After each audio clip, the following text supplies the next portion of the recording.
les amis, alors je suis tout à fait ravie de vous retrouver sur ma chaîne Chris Sinclair Show en cette belle journée de mercredi 18h, où nous allons faire aujourd'hui une vidéo concernant Versailles, ici Versailles, mettez compté bien évidemment, où nous allons parler de haute couture avec deux personnes tout à fait extraordinaires qui avaient les dents longues.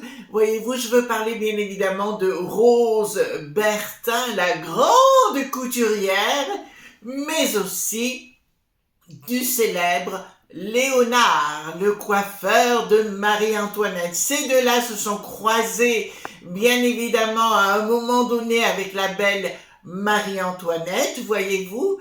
Et aujourd'hui, je vous propose qu'on aborde cette situation parce que beaucoup de gens disent des bonnes choses sur Rose Bertin et Léonard, mais tous les deux étaient des vrais petits requins.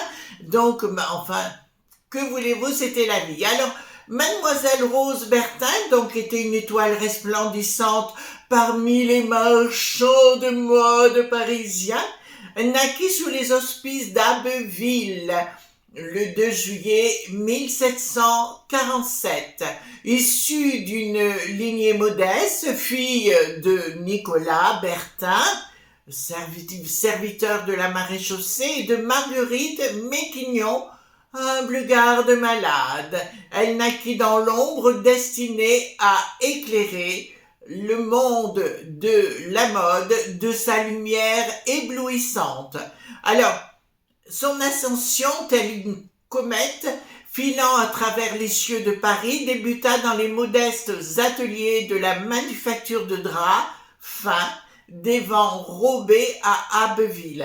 Mais la destinée, comme une muse capricieuse, l'appela vers les rues pavées de la capitale, où les rêves et les ambitions prenaient vie sous les feux de la mode.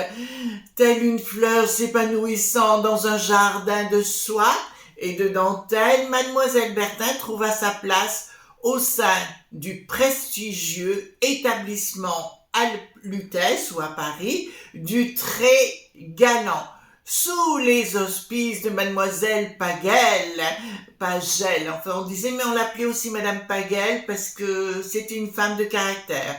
Là, dans l'ombre des robes opulentes destinées aux dames de haute naissance, elle tissa les fils de son destin, rencontrant la princesse douairière de Conti, qui devint sa première bienfaitrice. Alors, concernant Léonard Alexis Autier, souvent simplement appelé Léonard, était un coiffeur français renommé du XVIIIe siècle, notamment célèbre pour être le coiffeur favori de la reine Marie-Antoinette. Donc son nom de naissance et de famille, Léonard Alexis Autier, est né vers 1751 à Pamiers en Languedoc, alors c'est plutôt du côté de l'Ariège, là-bas en bas. Il était le fils aîné d'Alexis Autier, d'accord, et de Catherine Fournier. Léonard avait deux jeunes frères, mais où il y a eu énormément d'ambiguïté et beaucoup de mystères, Pierre et Jean-François, qui sont également devenus coiffeurs, mais Jean-François a eu un avenir trouble, justement, avec la Marie-Antoinette et Louis XVI.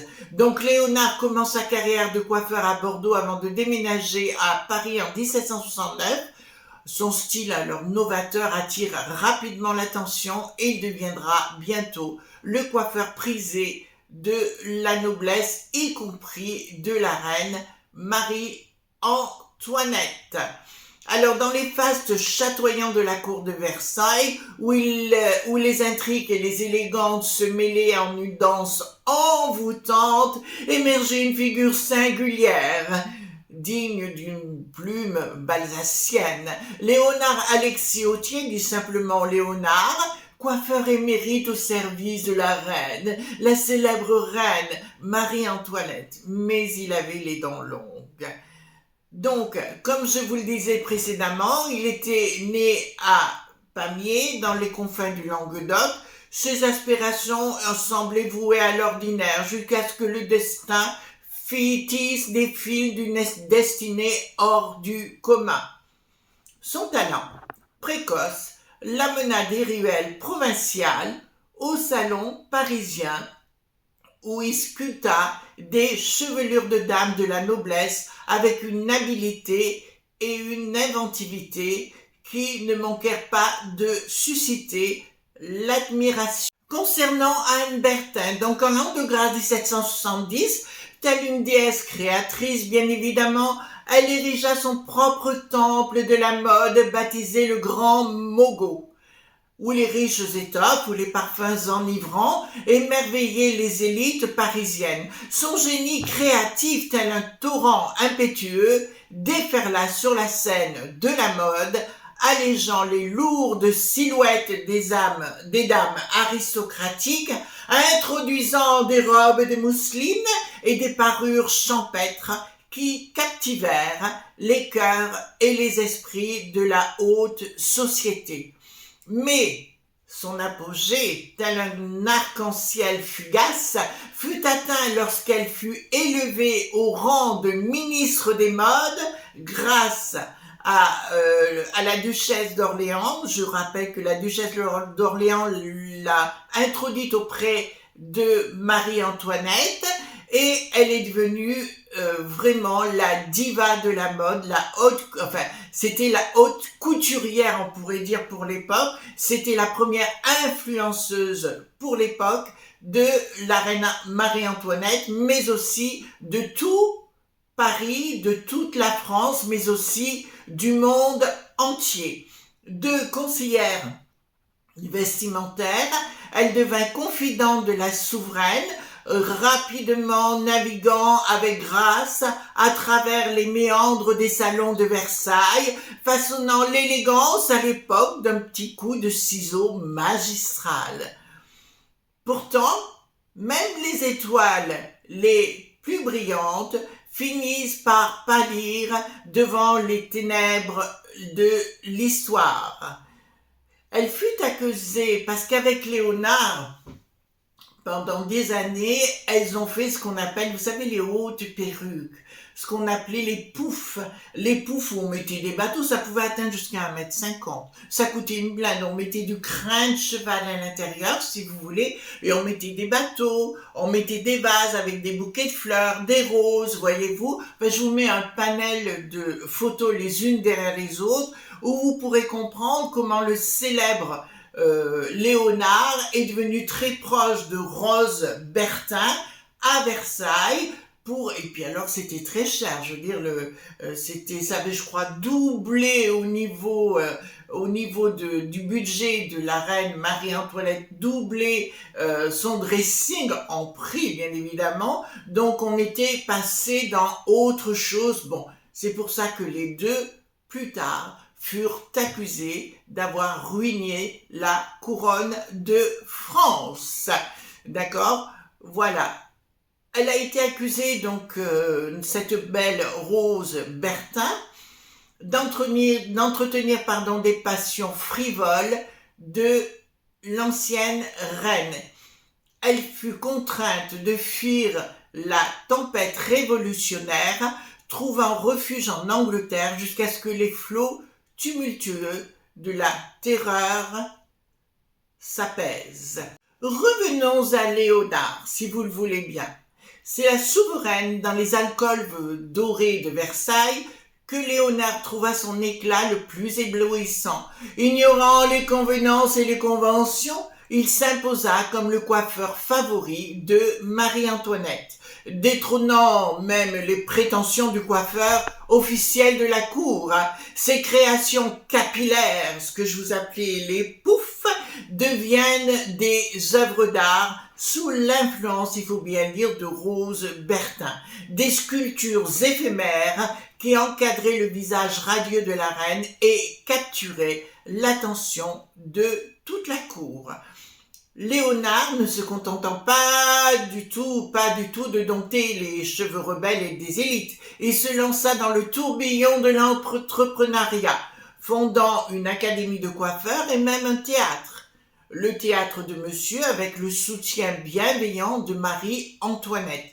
Dans les feux de la rampe, il dirigeait ses opéras italiens, défiant les conventions établies avec une audace qui ne connaissait pas de bornes. Encore une fois, tout allait très bien jusqu'à ce que la Révolution débarque. Donc, la vie dorée de Léonard, elle bascula dans l'ombre, traqué pour son association avec la reine déchue. Il dut fuir, laissant derrière lui son passé glorieux et son frère tombé dans la lame implacable de la guillotine, le fameux Jean-François. Alors, il faut bien vous expliquer que Léonard a disparu de la circulation et on n'a jamais su où il était passé. D'accord ? La seule chose, des décennies plus tard, il est revenu sur Paris, alors que les tumultes révolutionnaires s'étaient apaisés. Il revint sur la terre de France, vieilli mais toujours empreint de cette aura de mystère et de grandeur qui avait marqué sa jeunesse. Il s'éteignit paisiblement, donc à Paris, tout simplement, emportant avec lui ses secrets de sa fabuleuse épopée quand il avait disparu.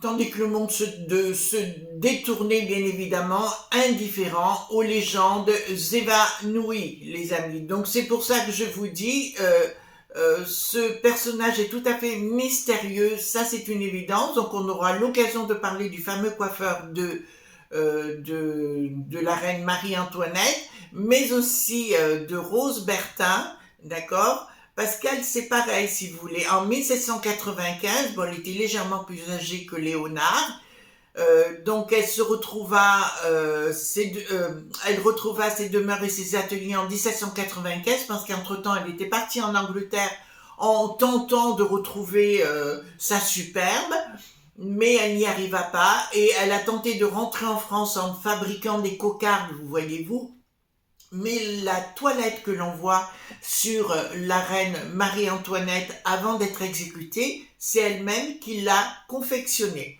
Donc elle s'est installée dans sa maison d'Épinay-sur-Seine, vous verrez la photo, et elle contempla le fleuve, oh là, aujourd'hui j'ai du mal à causer, excusez-moi, elle contempla le fleuve, témoin silencieux de son glorieux passé, tandis que les pages de l'histoire tournaient inexorablement.